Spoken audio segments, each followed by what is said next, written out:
Family. So today I wanted to share some of my tips for being a better parent, being a single parent at that as well. So I'm giving you my perspective from being a single parent and having 17 years of being a parent, I guess, and then and then having a wide range of experience between a wide age gap between my children. So like I have a 17-year-old, a 13-year-old, and I have a 2-year-old. So there's a huge gap between all of them, and in each point of my life there were different situations. So I had my oldest at 23, and I had my middle at 26, and then I had my the baby at 38.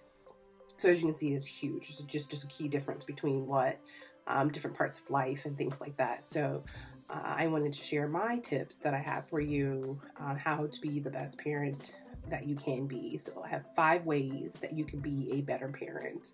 And also when it comes to parenting, I feel like it's so overwhelming for especially new parents with all the information that they give you. It's kind of one of those things like, okay, do you follow this rule? Do you use your own experience and things like that? So I just wanted to add my perspective to help you out a little bit. So stay tuned. 5 ways to be a better parent. Thank you. Thank you for hanging out. So my first tip is let the child be a child. That's one of the things that I've learned early on is that you have to let them be a child. An example is my kids wanted to act and things like that at a younger age, and I told them no because I wanted them to be able to live and be a child, experience it. I felt like when you get into those type of situations, they make you grow up faster than what you need to be, and I wanted them to be able to enjoy growing up and experiencing their life, and they can go back and have stories to tell versus, well, I was doing this and I had to grow up fast. So I didn't want them to do that. So and the second thing is shelter them. Do not shelter them. I am a product of a sheltered upbringing, and there are things that I wish I could have done and may be able to help me as I got older, and I'd be able to change things a little bit better as far as what I wanted to be when I was growing up and trying different avenues as far as dance. And I was in ROTC before then. Just different areas like that. Like I wanted to try track, and I really never got an opportunity to do that. So one of the things that I do is don't shelter your children. I don't shelter mine. I let them try different things. Like for instance, my oldest, she played basketball, she played volleyball, she tried soccer. She didn't like really any of them outside of volleyball. And then now she's into dance. She really likes dance, and now she wants to get into acting, which I don't have a problem with now because she's 17. So she's kind of she already knows who she is and who she isn't. So hopefully when she goes into this career that she wants to go into, it won't be one of those things where she starts being around people and identifying with them and absorbing their identity versus her own identity. So number 2 is don't shelter your children. Number 3, let them be themselves. That was one of the hardest lessons for me as well, because my girls are night and day. My son, he's only 2, so I don't really know yet, but my daughters are night and day. One's really girly, one's not. One likes heels, one doesn't.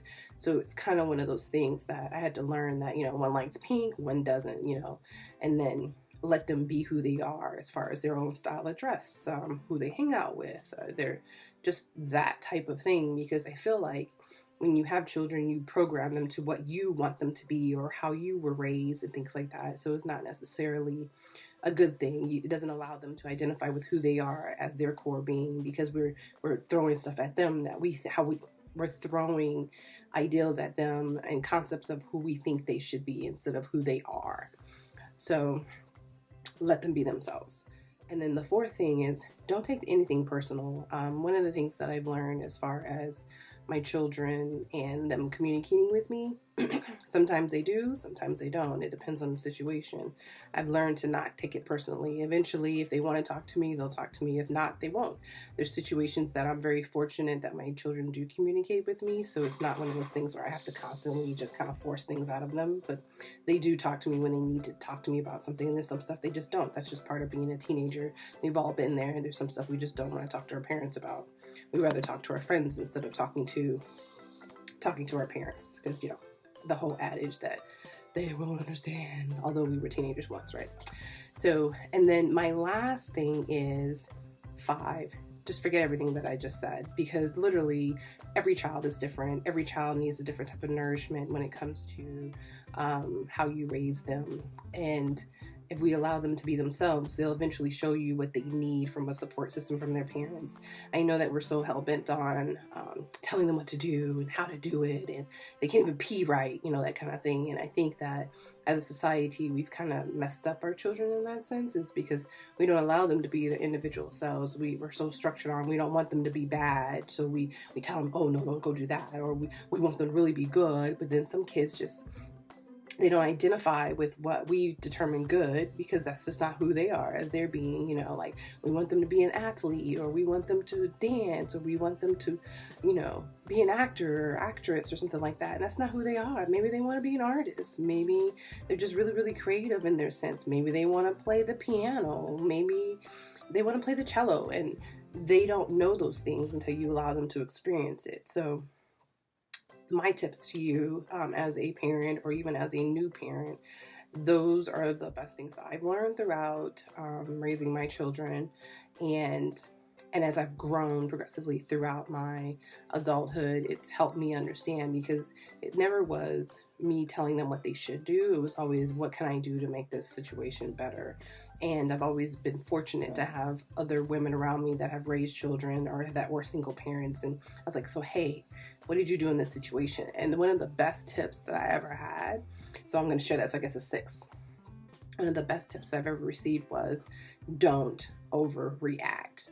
That was by far the best tip ever, because sometimes you want to overreact, and when you overreact, you get the response that you originally thought that you were going to get. And if you didn't overreact, you wouldn't have got that response, period. If you were just calm and let them just say whatever they're going to say, it probably would have turned out a different way. So my now 6 tips that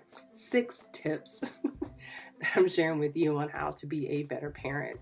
I hope they were helpful. I hope that you enjoy the journey of being a parent. It's not easy. There's no book to tell you how the right or wrong way to raise your children.